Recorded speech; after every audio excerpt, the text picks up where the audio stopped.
Hello everyone. For my first video, I will be talking about Kiosk. It's a horror game, and it pertains to you being a worker in a game, and for 7 nights you work. But on the seventh night, it's very particular, and for the other nights you get a warning.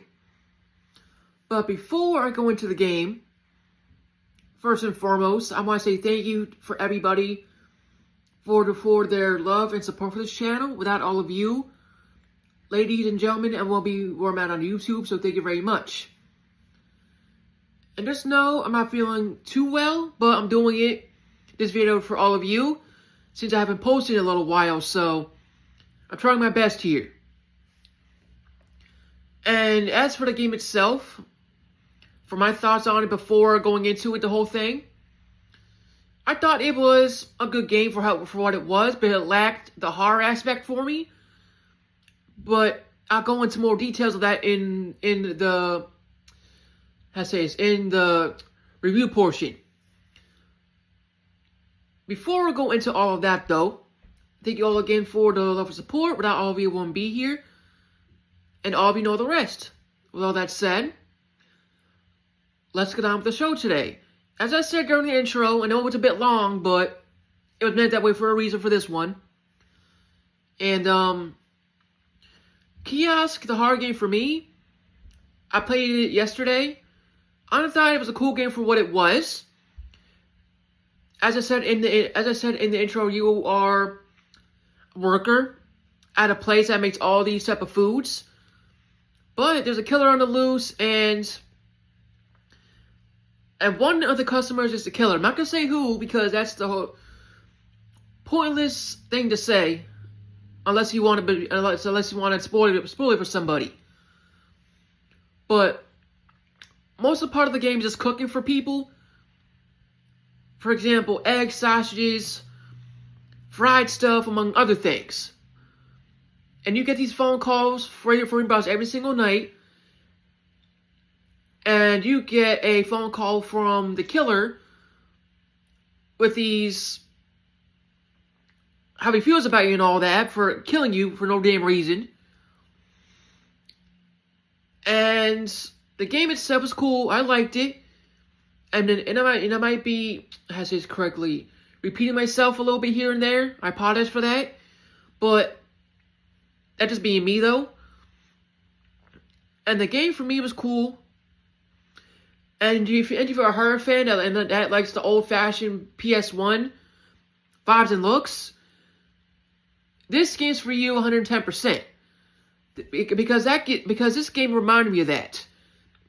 And as also mentioned during the lack of horror aspect, I'm not gonna lie, it lacked a little bit of that, but not entirely.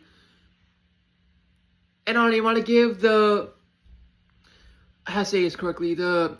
developers a round of applause for doing this game, because I haven't seen these type of games come out in a long time. The PS1 look and everything else, it was fantastic. And I understand a lot of other companies and developers are doing this too. Some independent, some not. And I also applaud them for that as well. I feel like we need to bring PS1 games back. And this is a perfect way to do it. Short but simple, but PS1 vibes in my opinion. So if you are a fan of cooking and a fan of the horror aspects, this game is perfect for you 110%. And I played my version of it on the Switch. It's a bit different from the PC version, obviously, but the game's not bad. I enjoyed it for how it was. And if you're looking for a PS1 vibe game and want to, I don't know, learn how to cook from this experience, I guess, this game is for you with the horror vibes as well. Although it lacked a little bit here and there, but it was still there. So, with all that said, if you liked what you've seen about the game and heard about it and want to play it, but want to hear people talk about it first, I would say go for it. see what you think. And I got mine again on the Switch.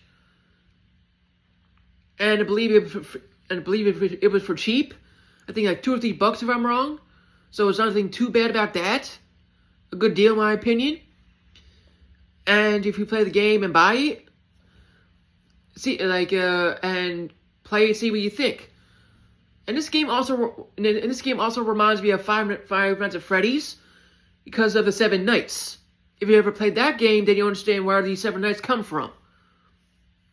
So, with all that said, thank you all again for the love and support. I would greatly appreciate it. Without all of you, I wouldn't be here, so thank you. Comment down below, like, share, and if you're new to this channel and want to sub, my channel is at History Buff 2.0. You can't miss it. May God bless you all. Stay safe, and I will see you on the next one.